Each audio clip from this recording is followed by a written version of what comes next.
11 अप्रैल 1952 को श्री गंगानगर में जन्मे रविंद्र कौशिक एक साधारण परिवार से थे। उनके पिता भारतीय वायुसेना में कार्यरत थे। बचपन से ही रविंद्र तेज दिमाग, आत्मविश्वासी और मंच पर अभिनय करने में निपुण थे। स्कूल और कॉलेज के दिनों में वे नाटकों में भाग लेते थे और लोगों की आवाज़, लहजे और हाव भाव की सटीक नकल कर लेते थे। शायद उन्हें तब अंदाज़ा नहीं था कि यही अभिनय प्रतिभा एक दिन उन्हें एक ऐसी दुनिया में ले जाएगी जहां असली पहचान छिपानी पड़ती है। 1970 के दशक में दक्षिण एशिया की राजनीति बेहद संवेदनशील दौर से गुजर रही थी। 1971 के युद्ध के बाद भारत और पाकिस्तान के बीच अविश्वास गहरा था। खुफिया सूचनाओं की अहमियत पहले से कहीं ज़्यादा बढ़ चुकी थी। इसी समय भारत की बाहरी खुफिया agency research and analysis wing ऐसे युवाओं की तलाश में थी जो मानसिक रूप से मजबूत हों, परिस्थितियों के अनुसार खुद को ढाल सकें और लंबे समय तक गुप्त जीवन जीने की क्षमता रखते हों।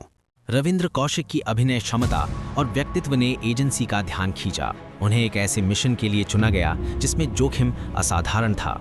आने वाले महीनों में उनकी कठोर ट्रेनिंग शुरू हुई।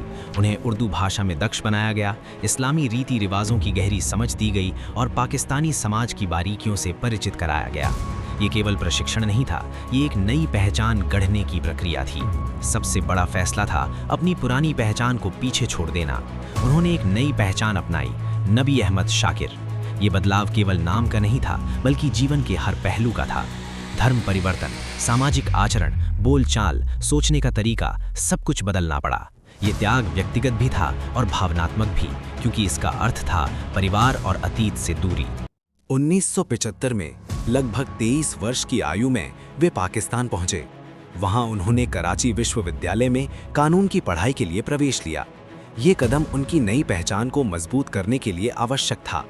पढ़ाई के दौरान उन्होंने स्थानीय समाज में खुद को स्थापित किया। धीरे धीरे उन्होंने विश्वास अर्जित किया और एक सामान्य नागरिक के रूप में स्वीकार किए गए। पढ़ाई पूरी करने के बाद वे पाकिस्तानी सेना से जुड़े। उपलब्ध सार्वजनिक स्रोतों के अनुसार उन्हें ऐसा पद मिला जिससे उन्हें सैन्य सूचनाओं तक पहुंच मिली। 1979 से 1983 के बीच उन्होंने भारत को महत्वपूर्ण जानकारी भेजी। इन सूचनाओं में सैन्य तैनाती और रणनीतिक योजनाएं शामिल थीं। कहा जाता है कि इन जानकारियों ने भारत को संभावित खतरों से आगाह करने में मदद की। उनकी कार्यकुशलता और साहस के कारण उन्हें ब्लैक टाइगर का कोड नेम दिया गया। ये नाम उनके साहस और गुप्त सेवा का प्रतीक बन गया। उस समय की प्रधानमंत्री इंदिरा गांधी द्वारा इस नाम का उल्लेख किए जाने की बात कई स्रोतों में सामने आई है। हालांकि खुफिया अभियानों की प्रकृति के कारण आधिकारिक विवरण सीमित रहे। पाकिस्तान में उनकी पहचान इतनी मजबूत हो चुकी थी कि उन्होंने एक स्थानीय महिला अमानत से विवाह किया। उनके एक पुत्र का जन्म हुआ। अब उनका जीवन दो हिस्सों में बंट चुका था, एक हिस्सा जो परिवार का था और दूसरा जो राष्ट्र की सेवा का। हर दिन एक दोहरी जिंदगी जीना मानसिक रूप से अत्यंत कठिन था।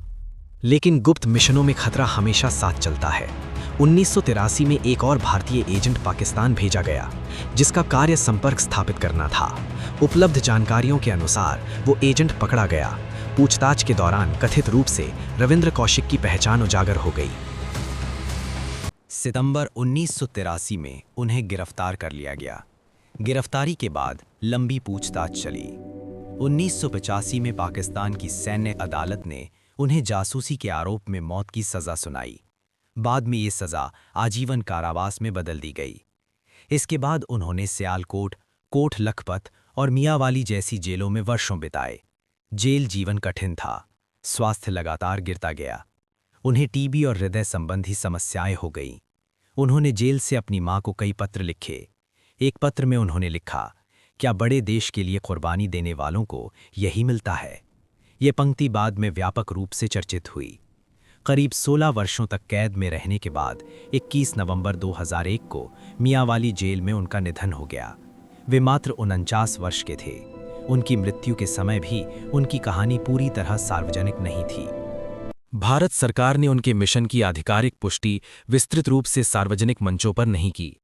खुफिया अभियानों की प्रकृति ही ऐसी होती है कि कई विवरण गोपनीय रहते हैं। फिर भी मीडिया रिपोर्टों और परिवार के बयानों के माध्यम से उनकी कहानी लोगों तक पहुंची। रविंद्र कौशिक का जीवन कई सवाल छोड़ जाता है।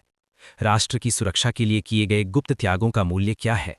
क्या ऐसे एजेंटों को सार्वजनिक सम्मान मिलना चाहिए या गोपनीयता ही उनकी नियति होती है?